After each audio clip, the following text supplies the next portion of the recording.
पवित्र श्रीमद् भागवत गीता, पवित्र चारों वेद, पवित्र कुरान शरीफ, पवित्र बाइबल, पवित्र गुरु ग्रंथ साहिब, पवित्र कबीर साहिब की वाणी में छुपे हुए गूढ़ रहस्य अर्थात तत्व को जानने के लिए कृपया अवश्य सुनिए जगत गुरु तत्वदर्शी संत रामपाल जी महाराज के मंगल प्रवचन।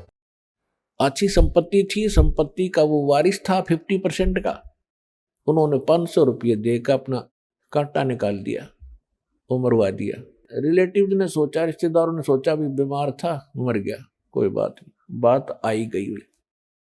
उधर से क्या हुआ कि उधर से उसकी पत्नी को गर्भ रहा, एक पुत्र की प्राप्ति हुई और खुशी का ठिकाना नहीं। उस बच्चे को बड़े लाड प्यार से खवाया प्याया, गिने दिनों में वो युवा हो गया, सेहत अच्छी थी। पहले 12-13 वर्ष की आयु में विवाह कर देते थे, उस बच्चे की शादी कर दी, विवाह कर दिया। विवाह के कुछ दिन के बाद वो बच्चा बीमार हो गया। उसका वो भाई जो बीमार हो गया, उसका लड़का, तो उसके ट्रीटमेंट के लिए उसने कति देश विदेश तक सभी झाड़ फूक वाले, किसी ने 1000 रुपये मांगे, 20,000 मांगे, सब दे दिए। वैद्यों ने भी जो मुंह मांगा पैसा दिया, लेकिन रिजल्ट 0 रहा। आधी संपत्ति भी बिक गई और लड़का खाट पकड़ गया, अस्थि पंजर शेष दिखाई दे। तब उसने एक दिन, उसका पिता बैठा था साथ में, चारपाई के साथ में। लड़के ने कहा कि भाई साहब एक काम कर, अब मेरे कफन की लकड़ियों की तैयारी कर ले, तेरा मेरा हिसाब हो गया, अब केवल लकड़ियों का और ये कफन का हिसाब किताब शेष है, उसको कर तैयार। अब उस व्यक्ति ने सोचा कि लड़का इतना डिस्टर्ब हो गया, इसका मेंटली डिस्टर्ब हो गया, यो मुझे भाई कहता है। उसने कहा बेटा मैं तेरा पिता हूं, तेरा बाप हूं मैं। बोला नहीं, तू मेरा भाई है, और विचार कर, मैं तेरा वो भाई हूं जिसने तुझे विष देकर मरवाया था। मैं ही तेरे घर पे आया हूं तेरा अपना बदला लेने के लिए, अपना ऋण वापस चुकाने के लिए, और जितनी मेरे हक की, मेरे राइट की संपत्ति थी, मेरे भाग की, वह पूरी खत्म हो चुकी है, अब तेरी शेष है। तब उसका पैर तले की धरती खिसक गई, अपने कुकृत्य का उसको याद आया।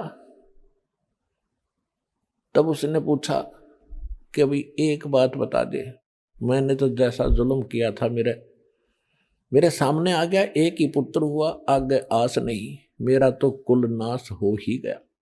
पर एक बात बता, हमने तो जो जुल्म किया तेरे साथ हमारे सामने आ गई, इस जो तेरे भाई आई है ये लड़की जिससे तेरा विवाह हुआ है, अब इसने के कौन सा पाप कर दिया, यह जिंदगी फूकी जाएगी तेरे साथ, क्योंकि उस समय सती प्रथा थी कि तेरे साथ या जीवित जलाई जाएगी। इसने कौन सा दोष कर दिया बेचारी ने।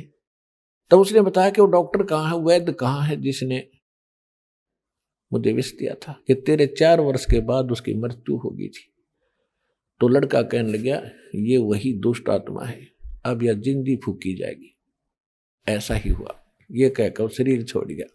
तो यहां कहते हैं परमात्मा ने सूक्ष्म वेद में बताया है कि एक लेवा एक देवा दूतम, एक लेने आ रहा है एक देने आ रहा है, और कोई किसी का पिता नहीं पुत्र। ऋण संबंध जुड़ा एक ठाठा, अंत समय सब 12 बाटा।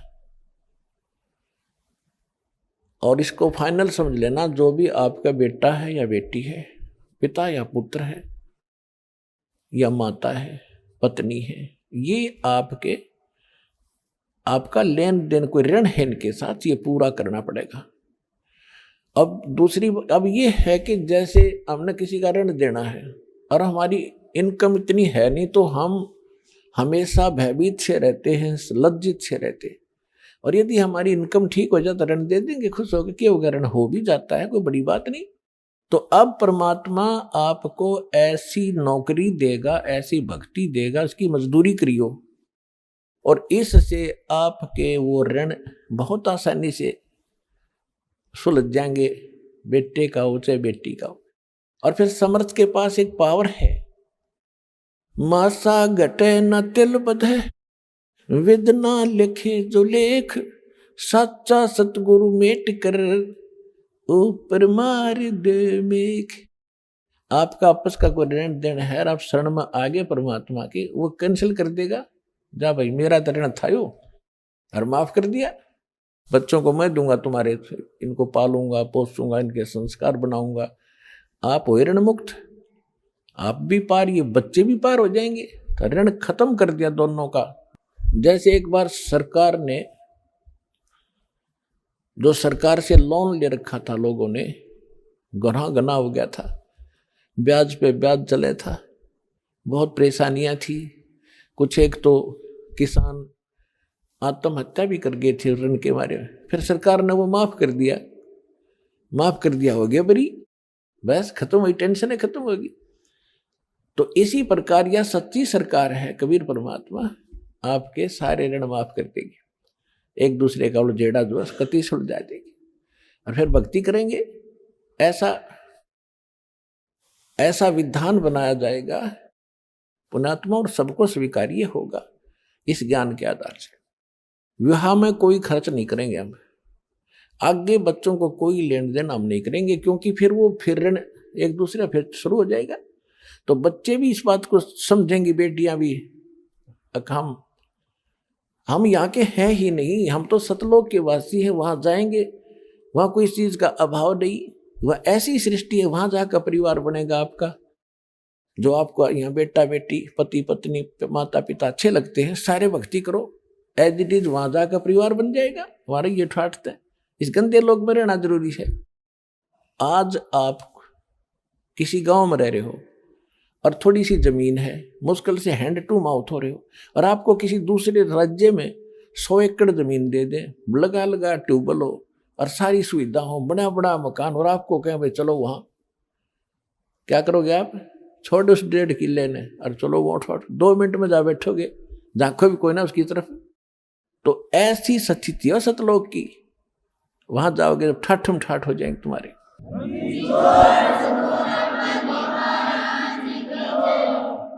तो यहां परमात्मा कहते हैं कि मेरी शरण में आने के बाद फिर मैं आपके सारे संस्कार खत्म करवाऊंगा। और पुण्यात्मा भगत तो वही होगा जो संसारिक परंपराओं से दूर हटेगा, तभी भक्ति करने के, ना तो कर ही नहीं सकते भक्ति। अब आपने भक्ति मार्ग के सफर पर चलना है, और यात्री कम से कम वजन लेकर चलता है, कम से कम। और जब वो सारे घर न लाद कर चाल पड़े तो क्या कदम चलेगा? नहीं चल सकता। तो सभी परंपराओं को हमने हटाना पड़ेगा, और ज्ञान से हटेंगी, ऐसी बात नहीं है, ज्ञान से हटेंगी। तो इस प्रकार हम इस मार्ग को आगे चलेंगे। संस्कार भगवान के हाथ में है, पल में पता नहीं कहते के कर दे परमात्मा। अपने आत्मा सभी इस समय के विषय में, जो वर्तमान में समय चल रहा है, अब बात चल रही है संस्कार की, कि परमात्मा अपने भक्तों के संस्कार समाप्त कर देगा और अपने कोटे से फिर उनकी पूर्ति करेगा। तो फिर हम भक्ति भी कर सकते हैं, परमात्मा की सेवा भी कर सकते हैं, और अपने मोक्ष भी प्राप्त कर सकते हैं। अब जैसे आपको बहुत बार इस समय के विषय में और इस दास के विषय में बहुत सी भविष्यवाणियां भी आपको सुनाई गई है कि ये ऐसा अनमोल समय है पुण्यात्माओं, भगवान ने तो ये निर्धारित कर ही रखा है 600 वर्ष पहले। वैसे तो परमात्मा ने सतयुग, प्रथम सतयुग में कह दिया था इस काल से कि चौथा युग जब कलयुग आई तब हम अपना अंश पठाई, हम अपना दास भेजेंगे। और फिर काल फंद छूटा नरलोई, काल का झंझट सारा खत्म करेगा सब नर नारियों का, और सकल सृष्टि परवानिक होई। कलयुग बीतते 5500 पाचा, जब ये वचन मेरा होगा साचा। कौन सा? कि मैं सत्संग अपना अंश भेजूंगा, ये वचन कि मैं अपना अंश भेजूंगा और सारी सृष्टि नाम लेवेगी उस मेरे दास से, और सबका कल्याण होएगा, सबका मोक्ष होएगा। और फिर बताया है कि कलयुग बीत जावे जब एता, यानी 5500 वर्ष बीत जाएगा जब कलयुग, सकल सभी प्राणी परम पुरुष पद चेता, सभी प्राणी उस परमात्मा के उस परम पद के जानकार हो जाएंगे। कौन से के? गीता अध्याय नंबर 18 के श्लोक नंबर 62 में, गीता अध्याय नंबर 15 के श्लोक नंबर 4 में कहा कि अर्जुन तू सर्वभाव से उस परमेश्वर की शरण में जा, उसकी कृपा से तो परम शांति को और सनातन परम धाम को प्राप्त होगा। शाश्वत स्थान, कभी नाश में न आने वाले को शाश्वत स्थान कहते हैं, उसको हम सतलोक कहते हैं। लोक माने धाम, स्थान। गीता अध्याय नंबर 15 के श्लोक नंबर 4 में कहा कि तत्वदर्शी संत की प्राप्ति के उपरांत परमेश्वर के उस परम पद की खोज करनी चाहिए, जहां जाने के बाद साधक फिर कभी जन्म मृत्यु में नहीं आते। तो यहां बताया है कि जब 5500 वर्ष बीतेगा, हमने आज तक पता ही नहीं था सतलोक भी कोई स्थान है। अरे राधा स्वामी वाले दंड सतगुरु वाले ये सतलोक करे दिन खक का नहीं पता था। वो सतनाम, वो स्वर नाम, वो स्वर शब्द, वो सतपुरुष और वो सतनाम, वो राधा स्वामी धाम, खकता इनका पता। तो हमने सतनाम परम पद का कभी सुना भी नहीं था सतलोक के बारे में, और आज बच्चे बच्चे के मुंह पर हो गया। बच्चे बच्चे की जुबान पे सतलोक सचखंड जावाएंगे, जैसे दास मिल रहा था बच्चों से संगत से। एक छोटा सा बालक अपनी माँ की गोदी में, अन्नू के गुरु जी सतलोक चालो न, चालो चलेंगे। मैंने कहा बेटा भाई विमान आवेगा जब चलेंगे, अभी विमान आने वाला है।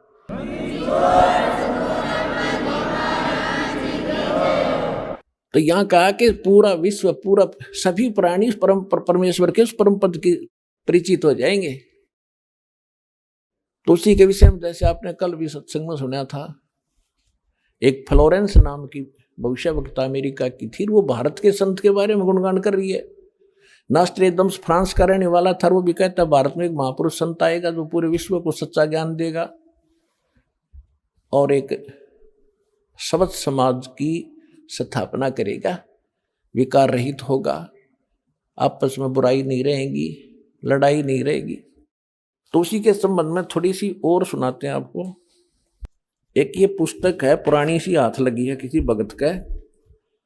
ये हमारे भगत तक खोजी हो गए, उनको कहीं पर भी कोई सुराख मिलता है उनको तो पता ही लग जाता है ये किसके विषय में बोल रखा है।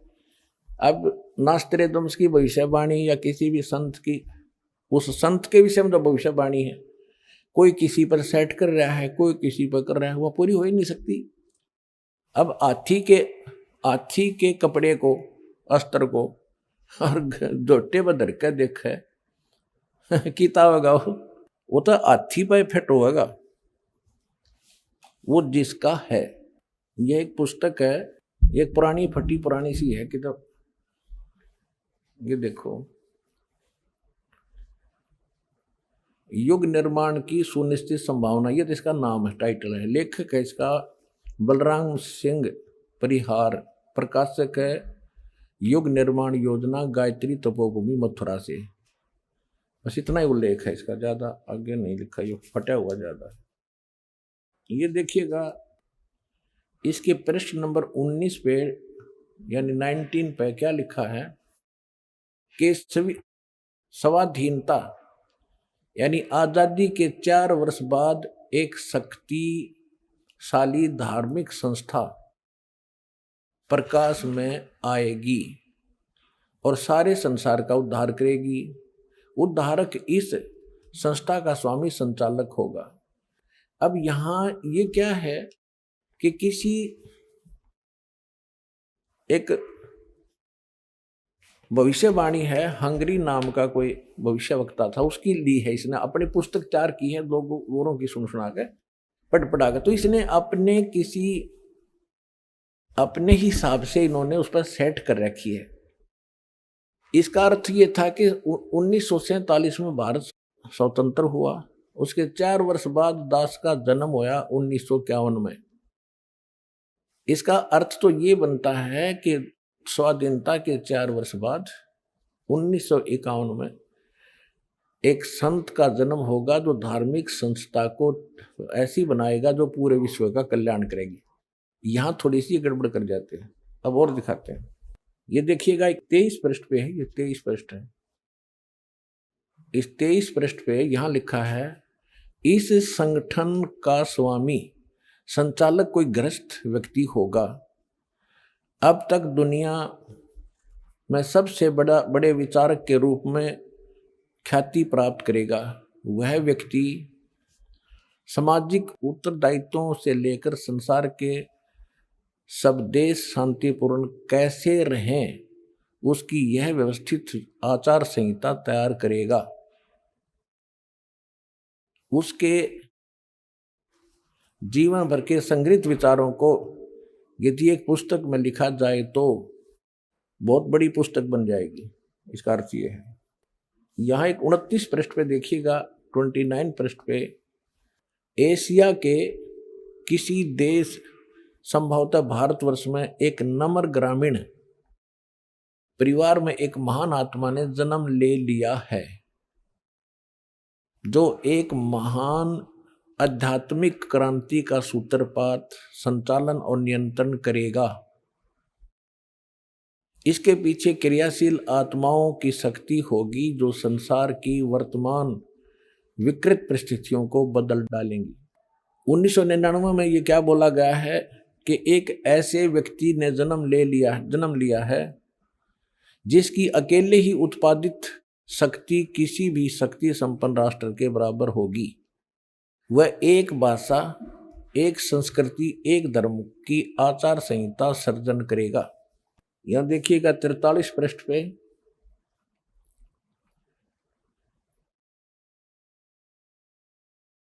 यहां लिखा है कि दिव्य देहधारी पुरुष ने जन्म लिया है। वे सबके मन में प्रसन्नता भरेंगे, दुनिया भर के कष्ट दूर करेंगे। अन्यायी और अत्याचारियों को भी वह ठीक करेंगे। रात्रि के प्रथम पहर में जब मैं प्रगाढ़ निद्रा में होता हूं तो स्वप्न में एक दिव्य पुरुष को देखता हूं, दिव्य व्यक्ति को। किसी जलाशय के निकट बैठे हुए इस योगी के मस्तक में दोनों भावों के जहां मिलती हैं तो उसमें अर्ध चंद्रमा के दृश्य होते हैं। उसके बाल सफेद हैं, सुब्बर वेशभूषा है, यानी साधारण सुंदर, वर्ण गौर है, गोरा कलर है, तथा पैरों में चर्म विहीन पाहन यानी पादुकाएं हैं। बिना चमड़े की जूतियां पहनता है। आज तो हमने पूरे अनुयायियों से कोई बैन लगा रखा है कि चमड़े की जूती तुमने पहननी है, नहीं मैं तो पैरूं था कितने। अब देखिएगा इसके पृष्ठ नंबर 72 पे, क्योंकि हमने इसके साथ साथ सत्संग भी सुनाना है आपको, जो कि संस्कार के ऊपर बात चल रही थी, उसका कुछ विषय इसमें आपको समझाएंगे।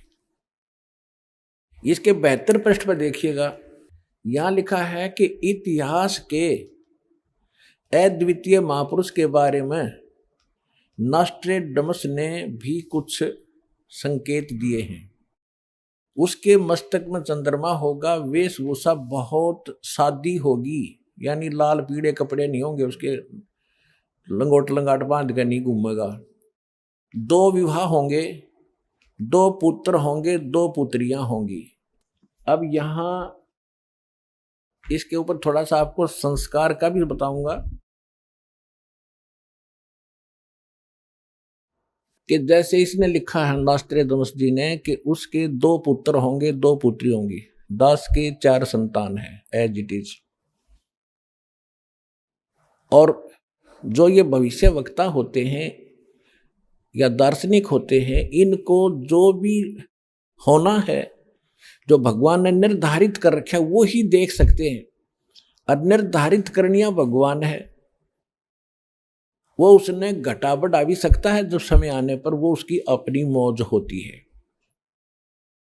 इसमें लिखा है कि उसके 2 विवाह होंगे। तो पुण्यात्मा परमात्मा ने संस्कार काट दिया दास का। 2 विवाहों का संस्कार था जो भगवान ये देख रहे हैं तो गलत थोड़ी देख रहे हैं। और 4 संतान का भी संस्कार था, वो चारों उत्पन्न भी हो गए। अब उत्पन्न होने मात्र से बात नहीं बनती, आगे इनकी परवरिश, इनके विवाह शादी, तो बहुत लंबा कार्य था, बहुत बड़ा ऋण था हमारा इनका, तभी तो संतान रूप में मेरे पास आए। तो 1988 में दास को उपदेश प्राप्त हुआ। 1994 में दास को यह मजदूरी मिल गई। यदि परमात्मा की शरण ना होती, समर्थ की शरण ना होती, तो इनके साथ ही रह करके इनका लेन देन करना था। फिर परमात्मा ने उनका लेन देन तो खुद किया और दास को अपने शरण में लेकर, ये दास जूनियर इंजीनियर जेई की नौकरी करता था हरियाणा सिंचाई विभाग में। और ये भी ना कोई सोचा किसी का भरम हो जाए, कोई मांगनियां खानियां था, इसलिए वो छोड़ दिया होगा छोटी नौकरी ना, 2 रोटी बढ़िया मिल रही थी। तो कहने का भाव यह है कि परमात्मा ने दास को अपनी शरण में लेकर, एक बड़ा लड़का एक बड़ी लड़की का केवल विवाह किया था, 2 बच्चे पढ़ ही रहे थे, उस समय दास परमात्मा के चरणों में लग गया था नौकरी त्याग कर। और वो बच्चे आज अन्य से कम नहीं हैं, यानी मालिक ने उनको औरों से भी के इक्विवेलेंट ही उनकी परवरिश करके, जो दास ने करनी थी वो भगवान ने करी। मेरा संस्कार काट दिया ना, मैं नमुल जा रहा तब फिर आप तक कैसे पहुंचा पाता इस अनमोल ज्ञान को। और दूसरा था विवाह का। यदि दूसरा विवाह हो जाता तो मैं वही लटपट रहता, परमात्मा ने भी कैंसिल कर दिया। अब जैसे क्या बनती है, एक चुटकुला है छोटा सा। एक व्यक्ति के 2 विवाह हो गए किसी कारण से, कोई संतान ना थी बड़े वाली का। तो कुछ दिन के बाद वो आपस में झगड़ा बहुत करने लगी। तो दोनों के मायके वाले आकर के उन्होंने क्या फैसला किया, भाई ऐसे नहीं, इनको अलग अलग कर दो, एक को ऊपर चौबारे में, दूसरी को नीचे। ठीक है। फिर उनका झगड़ा रहने लगा कि ये छोटे एक कहती है कि मेरे पास कम आता है, नीचे रोटी खाए जाता है। फिर वो झगड़ा मिटाया उन दोनों ने, दोनों के मायके वाले फिर आ गए। उन्होंने कहा भी ऐसे करो, एक दिन इसका यहां पर खाना खाएगा, एक दिन ऊपर, एक दिन नीचे। उन्होंने कह दिया भी प्रथम एक कम ने तो नीचे, और द्वितीय न ऊपर, तृतीय न नीचे, चतुर्थी न ऊपर, ऐसे खाएगा। ठीक है। एक दिन क्या हुआ, वो छठ और सातम इकट्ठी होगी। अब जो ही वो दरवाजे में आया, नीचे वाली ने उड़े पकड़ लिया हाथ, ऊपर वाली ने दूसरा पकड़ लिया, उसने खींच के लेगी ऊपर ने, जिन्ने में गए। फिर वह भाग के लाई नीचे घसीट के, उसने अग्नाथ सात्यम है, वह क्या छठ है, उसके गोड्डे फोड़ दिए रिहर्सल करके। तो पुण्यात्मा 2 विवाह हो जाते थे, मेरे उड़े गोड्डे फूटे जाते। परमात्मा ने दया कर दी, एक कम साथ दी। फिर क्या हुआ, क्योंकि ये 2 विवाह इतने बुरे बताए हैं कि एक बार उसी व्यक्ति का चोरी होगी, चोर पकड़ लिया, पंचायत हुई, पंचायत में फैसला हुआ भाई जिसका धन जा रहा है वो बता दे इसको क्या सजा दें। और जिसके 2 ब्याह हो रहे थे वो दुखी छक्कर था, इन्हों बोला इसके 2 ब्याह कर दो, और छठ सातम इकट्ठी होगी जब देखूंगा इसने। तो यार छठ सातम के चक्कर में ये मालिक ने ये संस्कार दास का चेंज कर दिया। मासा घटे न तिल बधे, विद ना लिखे जो लेख, सच्चा सतगुरु मेट कर ऊपर मारे मेख। समर्थ का शरणा गहो रंग होरी हो, कदे न हो ऐ काज राम रंग होरी हो। समर्थ की शरण में आ जाने से फिर कभी अकाज नहीं होता। हम गलती करते हैं अपनी ही कमजोर अकल के कारण, या संसार की तरफ हम ज्यादा देखने लग जाते हैं। पुण्यात्माओं, यदि आपने मोक्ष पाना है और यहां भी सुखी रहना है और सुख में सथल सथान सतलोक में जाना है, तो संसार की तरफ मत देखना। संसार कितने आपने खुशी मनाता दिखा है, ये समझ लेना ये तो बालक खेल रहे हैं, बच्चे जिन्हें कोई काम नहीं। कोई डीजे बजा रहा है, कोई ब्याह शादी में नाच रहा है, कोई खुशी मना रहा है, त्योहार मना रहा है। इसे गंदे लोक में के त्योहार मनावे। एक भक्त ने, एक परिवार ने दीक्षा लिया दास से, इतना बुरा हाल था उनका, उन्होंने कहा कि आज 7 वर्ष हो गए हमने कोई त्योहार मना कर नहीं देखा। बड़ा परिवार है, कई बार बहन विधवा हो जाती है, कई घर में घटना घट जाती है, 1 वर्ष तक त्योहार मना नहीं सकते। 7 साल हो गया हमने त्योहार मना कर नहीं देखा। तो बताओ फिर मनाओ त्योहार।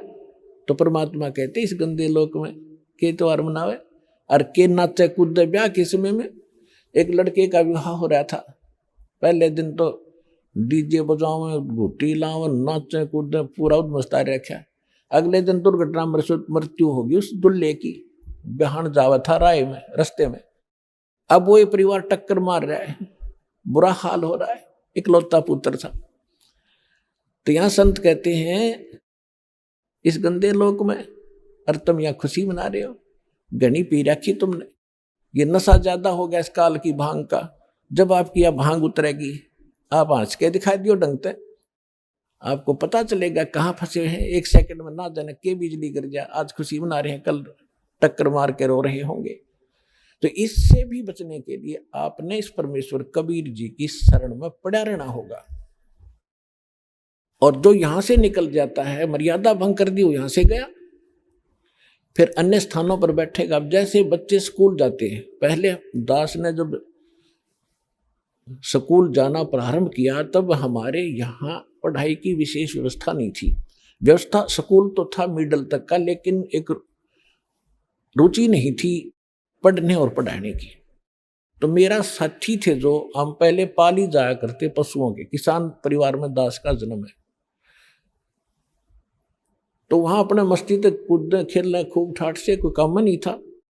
फिर हम स्कूल जाने लगे तो जो स्कूल नहीं जाते थे वो क्या करते थे, कोई तो गधे पर बैठ के घूम रहा है शरारत करनी बच्चे अंदर, कोई तालाब में नहा रहा है, हाँ कोई कुछ कर रहा है। तो अब विद्यार्थी ने उसकी तरफ नहीं देखना चाहिए जो विद्यालय में नहीं जाता, जो विद्यार्थी नहीं है, वो तो अपने कर्म बिगाड़ रहा है। तो हमारे साथ के जो नहीं पढ़ा करते वो हमने नो दिखा करते तो बड़े फरी हैं, कोई न दुख नहीं, हमने मास्टर भी पिटाई कर देते हैं और पढ़ना भी पढ़ रहा है। तो हम इतने बंदिश में मान रहे थे अपने आप को। अब पता चला हम तो जूनियर इंजीनियर लगा दास तो, और वो वहीं पर मजदूरी कर रहे हैं, तो कितना अंतर हो गया। तो इसी प्रकार आप जी ने इस मार्ग में आप समझ लो विद्यार्थी हो, और जो भक्ति नहीं करते वो विद्यार्थी नहीं है। तो उनके सुख देखकर आप इस मूल उद्देश्य को भूल जाओगे तो आपको भविष्य में बहुत घना दुख हो जाएगा। तो इस कारण से संसार की तरफ ना देखना इस मार्ग पर चलने के लिए। और जो इस सत्संग को छोड़ जाते हैं उन्हीं के ऊपर अटैक होते हैं, काल उन्हीं को फिर हानि पहुंचा देता है मर्यादा भंग होने के बाद। उसके विषय में सूक्ष्म वेद में कहा है कि जो पुण्य आत्मा होती है, हंस होते हैं। हंस का क्या अर्थ है? हंस का अर्थ है जिसने दूध और पानी को अलग अलग कर लिया। एक हंस पक्षी होता है, उस हंस पक्षी के अंदर परमात्मा ने एक ऐसा गुण दिया है कि उसमें 1 गिलास दूध 1 गिलास जल मिलाकर उसके आगे रख दो, वो चोंच डालती उसको अलग अलग कर देगा। दूध ग्रहण कर लेगा, जल नू का अनुशेष छोड़ देगा। तो पुण्यात्मा कहते हैं ना, दूध पानी छान ले भाई, यानी अच्छी तरह जांच कर ले। जांच करने के बाद आप इस मार्ग को ग्रहण करें। फिर आप हंस हो गए, आपने दूध पानी छान लिया, अपना प्लस माइनस देख लिया, तो आप इस ज्ञान से परिचित होकर यहां लग गए हो, तो आप इस स्थान को छोड़कर नहीं जा सकते, चाहे कुछ भी बात हो, कितना ही आपने कोई वैभव दिखाई दे किसी का। दूसरा, हंस के अंदर एक क्वालिटी होती है, एक और गुण दिया भगवान ने, कि वो किसी सरोवर पर होगा, झील पर होगा, लेक पर, तो वहां वो उसकी पहचान है, वो ना मछली खाएगा, ना मेंढक खाएगा, कीट नहीं खाएगा, वो केवल मोती खाएगा। और उसी की शक्ल का एक होता है बुगला। बुगला मोती नहीं खाएगा, वो ही खाएगा, मच्छी खाएगा, मेंढक खाएगा, कीड़े मकोड़े खाएगा। तो इतना अंतर हो जाएगा आप में और जगत में। जगत क्या खाता है? मांस खाएगा, शराब पीता है, बीड़ी पीता है, और फिर बकवाद करता है, डांस करता है, कि तो सिनेमा देखता है, फिल्म देखता है, बड़ी बड़ी कोठी बना कर अपनी टौर दिखाना चाहता है। तो वो तो समझ लो परमात्मा कहते हैं ये भगत के लक्षण नहीं है। फिर क्या बताया है कि जैसे, और मान लीजिए कोई व्यक्ति भक्ति नहीं करता और वैसे नेक आत्मा है, शराब भी नहीं पीता, मांस भी नहीं खाता, हुक्का तम्बाकू का प्रयोग भी नहीं करता, नेक नीति से रह रहा, तो भी अपना जीवन नाश कर रहा है। कैसे? जैसे 2 एकड़ जमीन है, 1 एकड़ जमीन को खूब संवार दिया, खूब बुरी अच्छी तरह घास फूस काट दिया, उसका निर्मल कर दिया संवार के, और बीज बोया नहीं, वो समराया खेत के काम आया जब बीज ना बोया। और दूसरा, वो जिसमें झाड़ दंखाड़ जमे हैं उसमें कुछ वो संवारा नहीं, उसमें कोई अंतर नहीं। हाँ, उसमें अगर बीज डाल दिया जाता है तो उसका लाभ है। इसी प्रकार जो विकार नहीं करते और भक्ति नहीं करते वो भी व्यर्थ है, समारे हुए खेत की तरह समझ लो। और दूसरे जो कबाड़ करते हैं, वो उस जिसमें सारा खरपतवार उग रहा है, झाड़ बोझड़े उगेंगे, वो समझ लो। तो संत की शरण में आने के बाद उन दोनों का कल्याण होगा। अब जैसे किसान है, उसको समरा खेत मिल जाए तो घना खुशी होता है, तुरंत बीज बो देगा, 1-2 बार बाक है, और वो बंजर भी मिल जाता है तो उसका भी करता है इलाज। वो उसने काट के, पीट के, खोद के, उसके सारे डंगे हटा कर फिर बोएगा। तो वो व्यक्ति भी जो भक्ति नहीं करते, उनमें कबाड़ उग गया है। यहाँ आगे तो हमारे पास वो हथियार हैं सत्संग रूपी प्रवचनों के, उनके सारे डंगे काट देंगे और सतनाम का बीज बो के सफल करेंगे।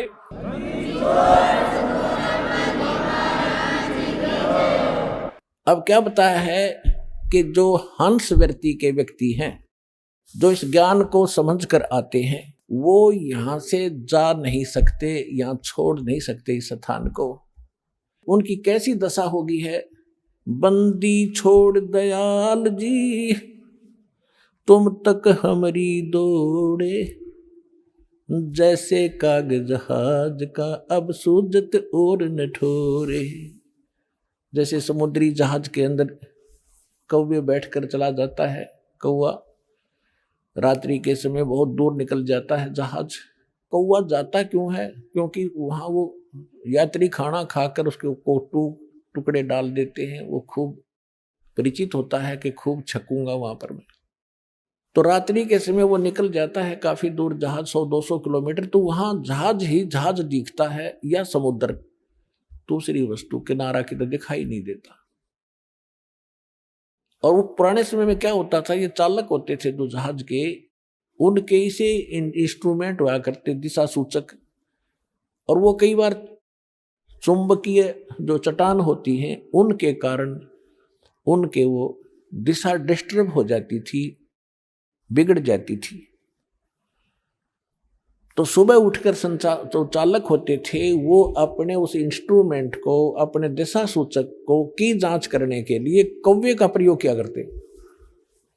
और कौवे के अंदर एक ऐसा गुण दिया मालिक ने, परमात्मा ने, कि वो जिधर से चला था डायरेक्ट सीधा स्ट्रेट उसी तरफ उड़ता है। तो सुबह उठकर जहाज के लोग विवश करते हैं उस कौवे को, जहाज को छोड़ने के लिए डले पत्थर मारना शुरू कर देते। कौवा विवश होकर के उड़ता है, उस स्थान को त्याग कर चलता है और कहां जाता है? उस दिशा को चलता है जिस दिशा से वो चले थे। तो चालक अपनी दिशा को की जांच कर लेते हैं, हम सही जा रहे हैं या गलत। गलत है तो उसको सीधा कर लेते हैं।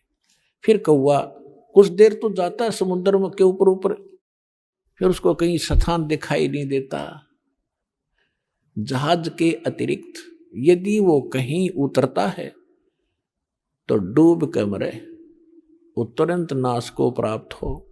इसलिए घूम फिर के वापस ही उसी जहाज के ऊपर आके वो आश्रय प्राप्त करता है और वही सुरक्षित स्थान है उस समुद्र में उस समय।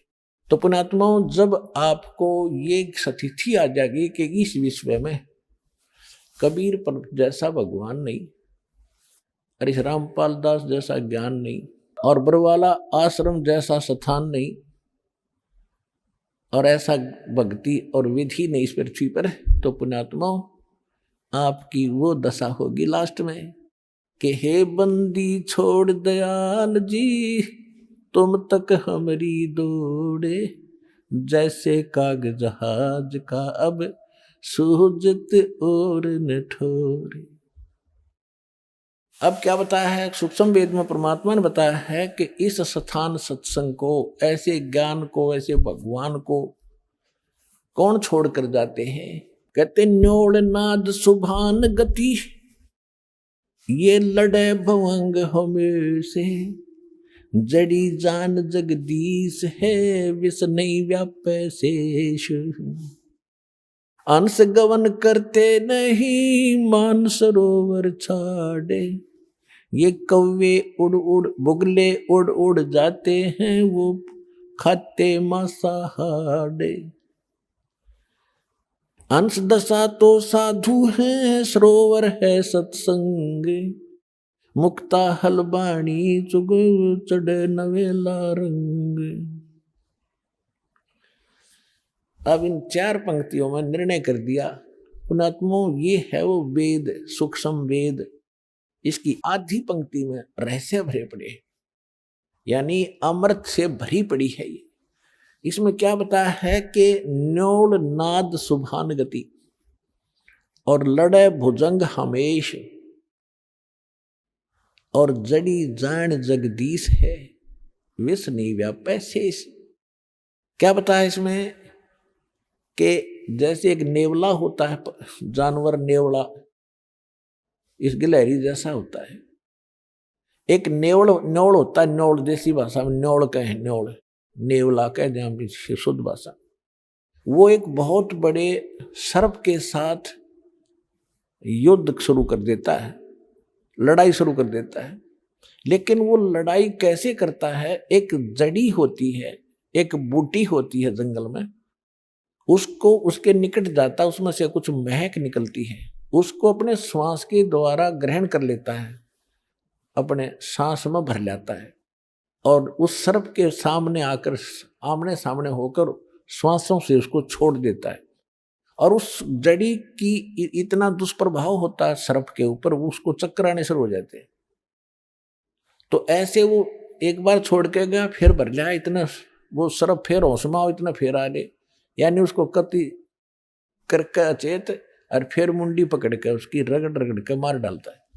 अब यहाँ परमात्मा कहते हैं कि आप तो एक छोटे से, देखो नेवला तो सारा 9 इंच का और सर्प ओजा मनमान 10-10, 12-12 इंच फुट के, और इतने तगड़े नेवले की क्या औकात है, सीधा लड़ ले उससे। तो आप तो समझो हम तो हैं नेवले, अरियुस काल है सांप, मारी अब इसके साथ लड़ाई होगी शुरू। और ये जो सतनाम और सारनाम या वह जड़ी है, इसने सूंघे जाइए और छोड़े जाइए, सूंघे जाइए और छोड़े जाइए। तो ये काल आपके निकट नहीं आ सकता, ये आप पर भागड़ की सोचेगा। आप तय न सोचा मर गया मैं तो भाग पीछा छूट जाता। न्योड़ नाद सुभान गति,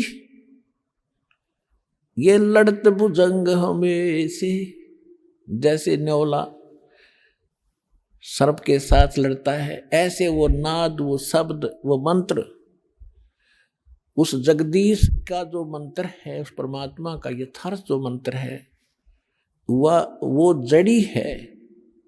विष नी व्यापै शेष, शेष नाग 1000 फन का, यानी छोटे मोटे देवी देवता तो समझ लो सर्प, और काल ने समझ लो शेष नाग 1000 फणों वाला। कहते वो भी निकट नहीं आ सकता आपके इस परमात्मा के सच्चे नाम के सामने। काल भी आपसे कोसों दूर रहेगा।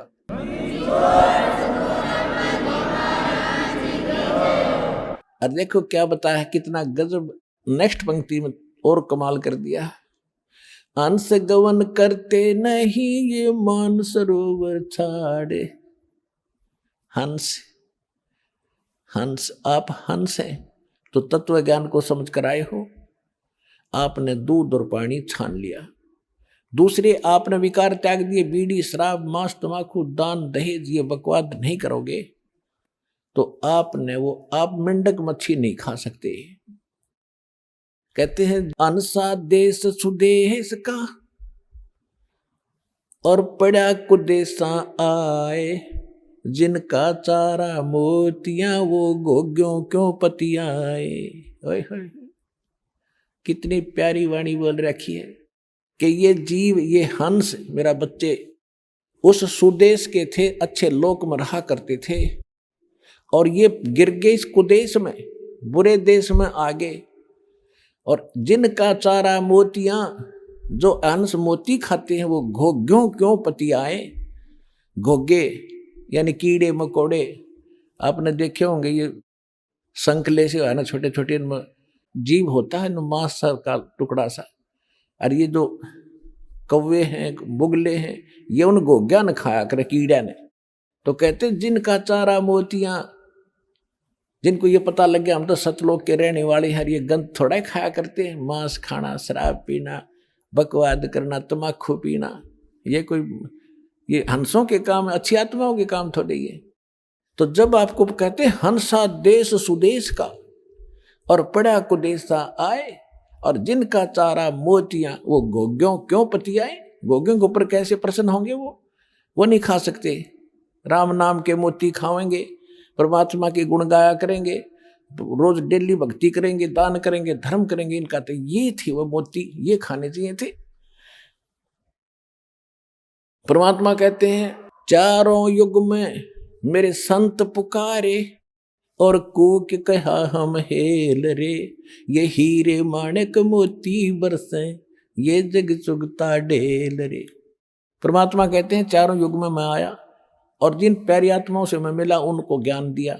उन्होंने और हम सब ने मिलकर ऊंचे ऊंचे स्वर में ढोल पीट पीट की आवाज लगा ली रही, ये ज्ञान गलत है, ये भगवान भक्ति करण के नहीं है। तीन देव की जो करते भक्ति, उनकी कदे ना होवे मुक्ति। 600 वर्ष पहले भगवान कहा करते थे, और वही महापुरुष कहा करते थे जिनको भगवान मिले थे, जिनके शुभ नाम दास ने बहुत बार आपको बताए हैं। तो यहां कहते हैं चारों युग में संत पुकारे और कोक कहा हम हेल रे, हेल माने रुके दे के आवाज लगा के, हीरे माणिक मोती बरसे ये जग चुगता ढेल रे। तो ये राम नाम के मोती हम बेखा रहे गली गली। तो यहां कह रहे हैं कि हंसा देश सुदेश का वो पड़ा को देशा आए, जिनका चारा मोतियां वो गोग्यों क्यों पतिया में। यहां पर 80% व्यक्ति ऐसे हैं जो शराबी थे, मांस खाया करते, जो कि तो हुक्का बीड़ी छूटता नहीं, खूब कोशिश कर ली, आज सब ने त्याग दिया। कोई एक आधा कर्महीन लुकमा सुकमा पीता होगा तो उसका चोट लगेगी, उसको हानि घनी होगी, वो फिर दुर्गति करा के छोड़ेगा। तो यहाँ हम अलाउड नहीं करेंगे उस व्यक्ति को जो मर्यादाहीन है, उसको लाभ नहीं होगा, उसको हानि होगी। फिर वही लोग ये से समझेंगे जनता जन के इन नाम भी ले रखा, इसको हानि क्यों हो रही है। हानि तो वो खुद कर रहा है जो मर्यादा तोड़े बैठे, वो चाहे सार नाम भी प्राप्त कर लियो, उसका कितना ठिकाना नहीं। तो इस प्रकार यहाँ क्या कहा जाता है कि हंसा देश सुदेश का पड़ा को देश आए। अरे पता लगे उस दिन छोड़ दिया आपने, त्याग दी, बाढ़ में जाओ भाई। हम नहीं टच भी नहीं करेंगे थे, कुछ भी हो। अफीम तक खाते थे, स्मैक तक पीते थे। उन्होंने छोड़ दी, 1-2 दिन तो दिक्कत आई, फिर मालिक ने सहारा दिया अपने बच्चों को। राजकती याद भी नहीं आती उनको।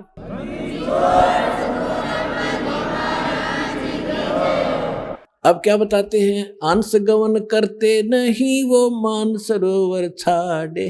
हंस जिन्होंने दूध पानी छान लिया, वो प्यारी आत्मा।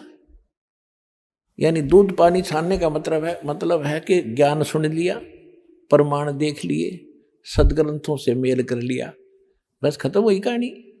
अब आप इंटरव्यू में सुनते हो, भक्तों के अनुभव सुनते हो, प्रत्येक की जुबान पे ये है कि पृथ्वी पे ऐसा ज्ञान नहीं, ऐसा भगवान नहीं, ऐसे सुख हम आज तक सोचे न देखे जो हमको मिल रहे।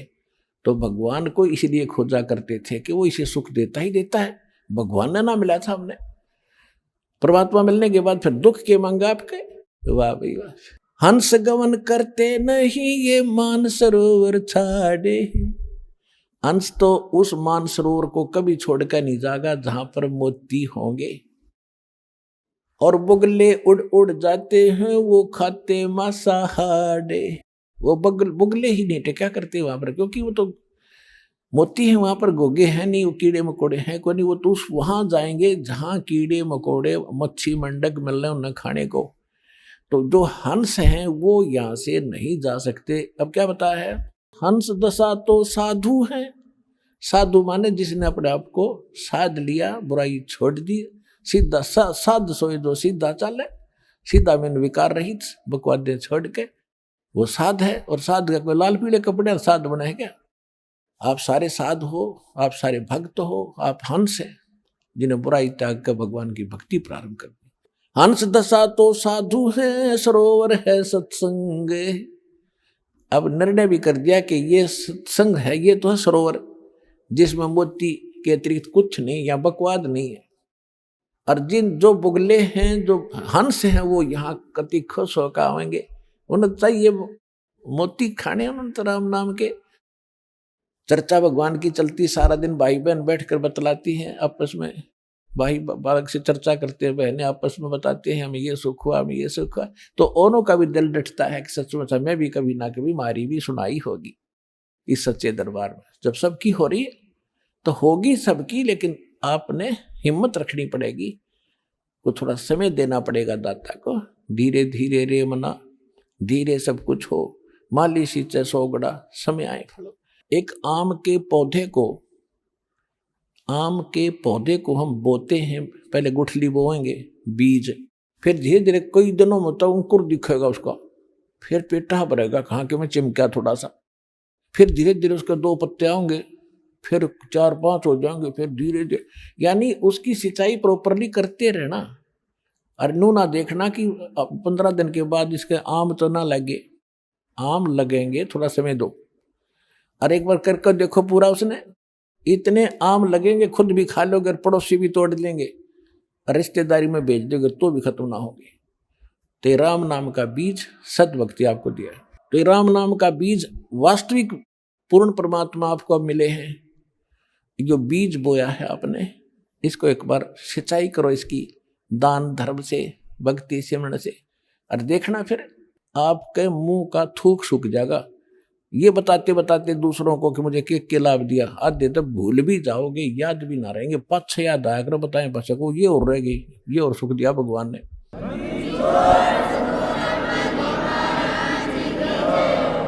हंस दशा तो साधु हैं, ये सरोवर है सत्संगे। मुक्ता हलबाणी चुगेंगे चढ़ नवेला रंगे। यहां जितने ज्यादा आओगे उतना ही दृढ़ विश्वास बनेगा, आपके पुण्य ज्यादा होंगे। या पुण्य कैसे बढ़ते हैं, यहां पुण्य देखो, हम अन्य स्थानों पर जाते हैं, कहीं पर भी आप जाओ, रिश्तेदारी में जाओगे या कहीं और कहीं बैठोगे जहां भक्ति की चर्चा नहीं, तो क्या बतलाओगे? चाहे अच्छी बात भी बतलाते हो तो पुण्य तक कोई नहीं बन रहा। कहीं पर भी आप बैठ के, तो यहां आप चर्चा भी करोगे ना भगवान की, सुनोगे या आपस में बतलाओगे। तो वो ज्ञान यज्ञ का फल आपको साथ मिल रहा है। और पहले हम केवल एक पाठ्य करके न सोचा करते, गीता का एक पाठ कर लिया हमने बहुत बड़ी कमाई कर दी, उसका भी हाथ मिला करती थी, लेकिन मोक्ष नहीं था। अब मोक्ष होगा कंप्लीट कोर्स करने तक, प्रथम मंत्र, द्वितीय मंत्र और तृतीय मंत्र, सतनाम और सारनाम। और इसके साथ साथ ये 5 यज्ञ भी पैरेलल करनी पड़ेंगे आपने। एक यज्ञ है धर्म की, दूसरी यज्ञ है ध्यान, और तीसरी यज्ञ हवन की, चौथी यज्ञ प्रणाम, और 5वीं यज्ञ ज्ञान है। आपने ये भी साथ साथ करनी पड़ेगी। जैसे बीज बो दिया, बीज तो समझो ये मंत्र हैं जो आपको दिए जाते हैं, और खेत आपका अंतःकरण है, ये ज्ञान से साफ हो चुका है।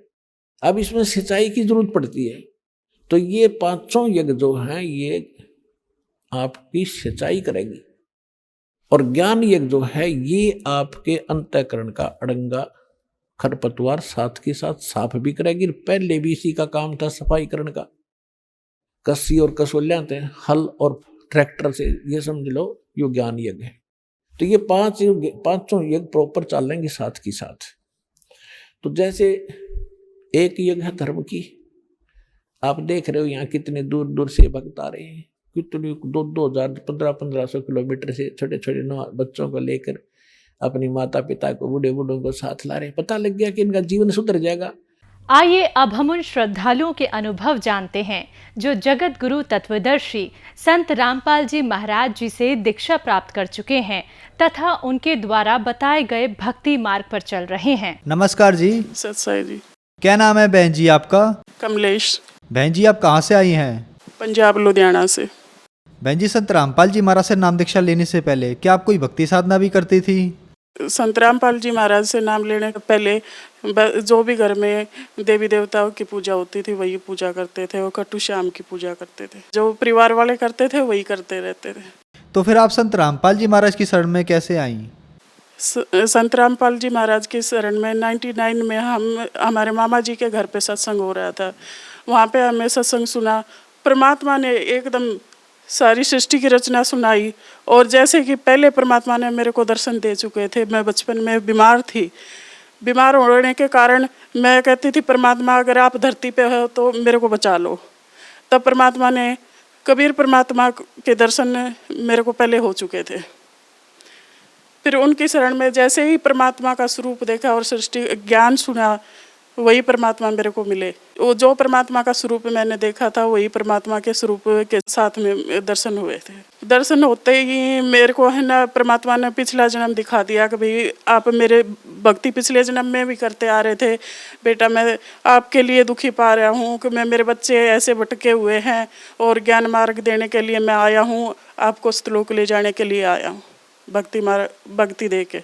तो क्या संत रामपाल जी महाराज से नाम दीक्षा लेने के बाद आपको भी कोई लाभ प्राप्त हुए? उसके बाद मेरे को लाभ बहुत ज़्यादा हुए। अब मैं बताने लग जाऊं, सुबह से शाम हो जाए इतने लाभ मिले हुए मेरे को। जैसे कि पहले है मेरे को है ना बच्चा रुकता नहीं था, 2 महीने हुए, 3 महीने अबॉर्शन करवाना पड़ता था। डॉक्टरों ने जवाब दे दिया अभी बच्चादानी में प्रॉब्लम है। नाम लेने से इतने लाभ हुए, मेरे को 2 बच्चे दिए। परमात्मा ने खुद दिखाया, गद्दी के नीचे परमात्मा के ऐसे बच्चे लेटे हुए हैं। परमात्मा कहते हैं बेटा जितने चाहे उतने ले लो, परमात्मा के पास कोई कमी नहीं है।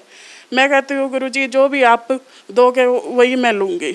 परमात्मा ने 2 ज्योति दे दी मेरे हाथ में। उसके बाद मेरे को 2 बच्चे हुए और लाभ तो बहुत ज़्यादा हुए हैं। परमात्मा ने जैसे कि पहले हम रेंट के मकान पे रहते थे, मैं कहती परमात्मा के रेंट से तो मैं दुखी पाली हूँ, कोई ना सत्संग सुन सकते, ना नित्य नियम कर सकते, ना आरती। कहते शोर कर रहे हो, चुप करो, इतनी आवाज़ ना करो।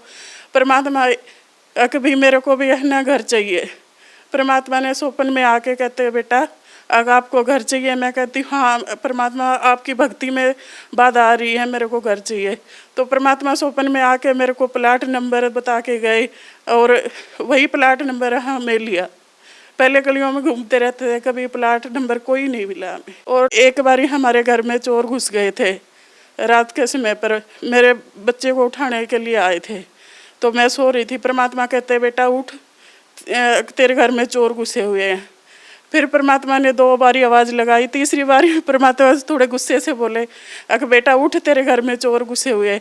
मैं उठ के देखा तो मेरी मंजी के नीचे सच में चोर घुसे हुए थे, और बैठ के देखने लगी तो उसकी शर्ट बाई तरफ उड़ रही थी। वो उठने के बाद देखा तो वो भाग के निकल गई। और एक बारी क्या है कि भी इनका परिवार में ही दादी जी है, उनके साथ झगड़ा हुआ, उन्होंने मोट छुटवा दी हमारे पे। तो मोट छुटवा दी तो हम तो परमात्मा की भक्ति कर रहे थे, आरती का समय था, आरती कर रहे थे, तो वो मोट ऊपर ही घूमे जाए। हमारे भगत जी कहते हैं देखो ये क्या आ रहा है। मैं कहती हूँ परमात्मा की आरती करो, संत रामपाल जी महाराज का नाम सुमरन करो। और हमें ऐसे ही किया। वो मोट आध घंटा हमारे ऊपर से घूमी गई। घूमने के बाद हम देखते तो नीम का पेड़ था, उसमें जाके गिरी। वो गिरने के बाद उस नीम के पेड़ में आग लग गई। आग लगने से फिर वो नीम का पेड़ सूख गया बिल्कुल। किसी के माध्यम से पता चला कि भाई वो मोट छोड़ने वाला कहता है कि भाई किसके पास छुटवा दी आपने, अगर वो तो बहुत इतने तगड़े समर्थ की शक्ति में है, परमात्मा की शक्ति में है, उनके बस के हमारे से ये मोट वगैरह नहीं छोड़ी जाएगी, हमें माफ़ कर दो, नहीं तो मेरी जान को खतरा था, मैं पेड़ में नहीं डालता तो। और एक बारी है ना, मैं घर पे जा रही थी, तो घर पे जाने के बाद मैं पर्स टांगे हुई थी, बाइक पे बैठे हुए थे, भैया था, मेरी बेटी थी, तो ऐसे ही सामने से बस आ रही थी और पीछे से ट्रक आ रहा था, बाइक के बीच में थी, तो उस लेडीज को पर्स छीनने लगी। मेरा पर्स की डस टांगे हुई थी, पर्स जैसे ही छीनने लगी मैं गिर गई। मैं कहती हूँ परमात्मा आप ही बचा सकते हो।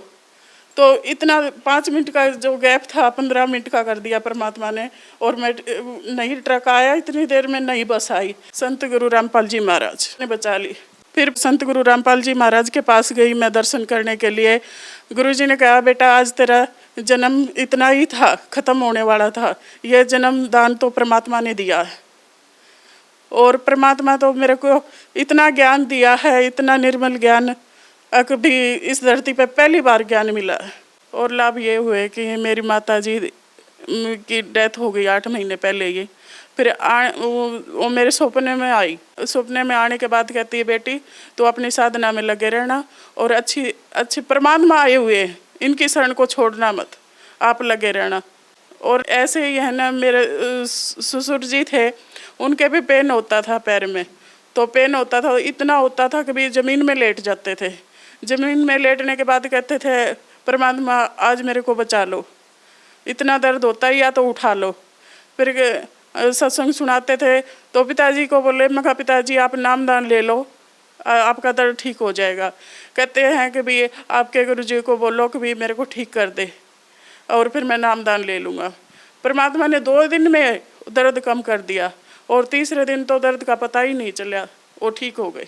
उन्होंने नाम उपदेश कहते हैं कि बाद में लेंगे थोड़ा, फिर उनकी डेथ हो गई थी। फिर मेरे हस्बैंड के सपने में आए, तो सपने में आने के बाद कहते हैं कि भी बेटा आप सही जगह लगे हुए हो, इस जगह को छोड़ना नहीं। संत रामपाल जी महाराज परमात्मा आए हुए और सही ज्ञान देते हैं, और यही भक्ति करना। जो श्रद्धालु आज आपको देख रहा है, आप उन्हें क्या संदेश देना चाहेंगी? भगत समाज को यही संदेश देना चाहती हूँ कि भी धरती पे परमात्मा आए हुए हैं, अवतार आए हुए हैं, कबीर साहब के अवतार संत गुरु रामपाल जी महाराज, और जल्दी से आए और अपना मोक्ष कराए। बहन जी, संत रामपाल जी महाराज की शरण में कैसे आ सकते हैं? सत्संग के दौरान कुछ नंबर चलाए जाते हैं, उन नंबरों पे संपर्क करें, और अपने नज़दीक की नाम स्थल सेंटर पे जाकर नामदान लें। धन्यवाद बहन जी। सत साई जी।